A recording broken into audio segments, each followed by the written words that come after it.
The most important part of Future History is this larger message of how everything informs the other. What has happened in the past informs the future. Our future depends on what's happening right now. And yet I think there's this incredible accessibility for the way that we're able to get into the stories and get into their lives.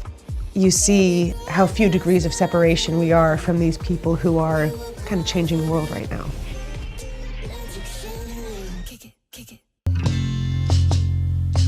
This season of Future History brings us face to face with 39 incredible Indigenous mobilizers, people who are really changing the narrative and harnessing Indigenous knowledge. You know, we use the word harnessing because getting on that knowledge and like just grabbing it and using it to teach, to educate, and to reclaim all of that was taken over the past, 500 years.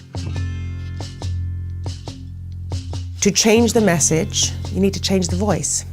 And this was really the first time I had a chance to find those other voices and then help create this platform where this other messaging could be presented. Season 1 was kind of feeling out who we were and what we were and what the show was. Season 2 changed everything. It always amazed me how personal the stories got. I felt this readiness, this openness, this willingness, and this real desire by people to say everything and not the glossy magazine version of their story, real raw truth of their stories.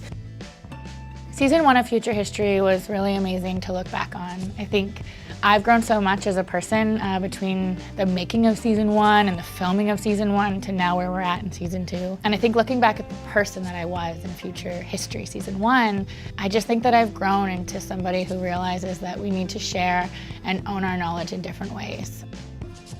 I think it changed my perspective and gave me the confidence, the strength, and I think it shows in the show that I now know who I am and I'm acceptant of who I am. When I look back at it after Season 2 and when I take in the full perspective, it's because we've been separated in everything. We've been separated by our religion, our education, the knowledge passed on to the country in education for children. Things are starting to change. There's a whole different thing happening right now. And I think it's not because that we're any different than we ever were. I think we're explaining ourselves better.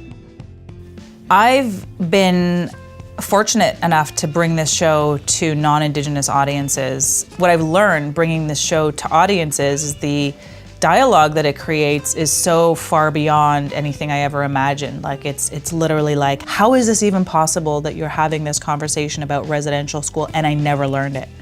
How is that even a reality?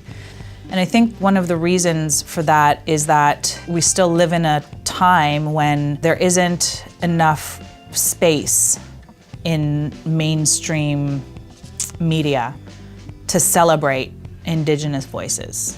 So being able to be a part of a show like this, where we literally provide a platform for these stories to be told, is just, I feel so privileged. I'm not sure if they would otherwise be seen. I can't say that there's another show, I've certainly not seen any other show, that celebrates this work, recognizes this work. These people are changing and bettering life for everyone on the planet. Because it's powerful. In this format, we can reach out. We reach out into our audiences and we reach out into our communities. And in those moments when people are isolated and they can't find someone, we find them and we hold them, even if we're not physically there. And we can hold them long enough to keep them here. And so it's not just about making content. It's about reaching out into the darkness and being there for someone, even if it means it's a TV show.